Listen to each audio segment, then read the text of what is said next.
This is a Great Western Railway service. The next station is Dawlish.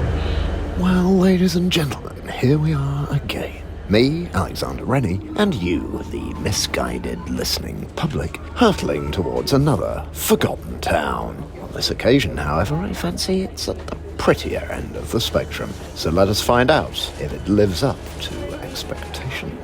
This is Dawlish. Do not try to leave the train when the doors are closed. Dawlish, Devon. Population 12,814. Rank number 781. So we alight from the train here in the seaside resort at the impressive Brunel-designed station, which essentially sits on top of the sea wall. We make our way down to the beach on the other side via an underpass on this sunny, if slightly blustery April afternoon, and get a very real sense of how this separates the town from the sea. We're on the Dawlish Heritage Trail. You are standing under the viaduct that supports the railway line, which arrived in Dawlish in the 1840s and transformed the local coastline and economy. In many ways, the fishermen had lost out. They had lost a large shingle ridge where they used to haul their boats to safety, and a huge pipeline made it difficult for fishermen to move their boats and equipment. The railway also brought benefits for the fishermen by enabling them to send their fish to markets in faraway places. Pilchards were a Dawlish speciality, but other fish were caught here too.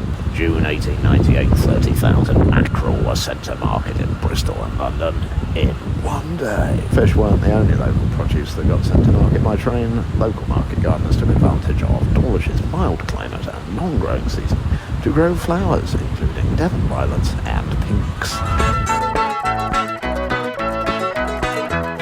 We find a miniature wildfowl sanctuary just opposite Gay's Creamery.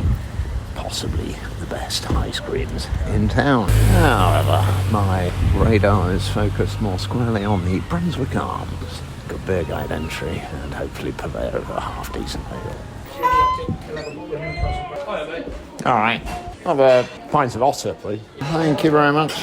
So whilst I slake my thirst here at the bar, I can take a few moments to relate the story of Dawlish's earlier development by lazily paraphrasing Pevsner, who informs us that the original settlement was a mile inland. However, in the late 18th century, something of a purpose-built resort, contemporarily described as a bathing village, started to coalesce nearer the coast. It is then that the previously meandering Dawlish water was straightened, with the lawn and vaguely symmetrical rows of houses either side, as we still see today. Whilst Pevsner conjectures whether the fact that this layout almost ignores the sea, compared with slightly later south coast resorts, indicates a change in tastes, things might have evolved rather differently without the sea wall. We also note elsewhere that constant erosion, including collapse of the railway line as recently as 2014, make this one of the most expensive stretches of railway line in the UK to maintain.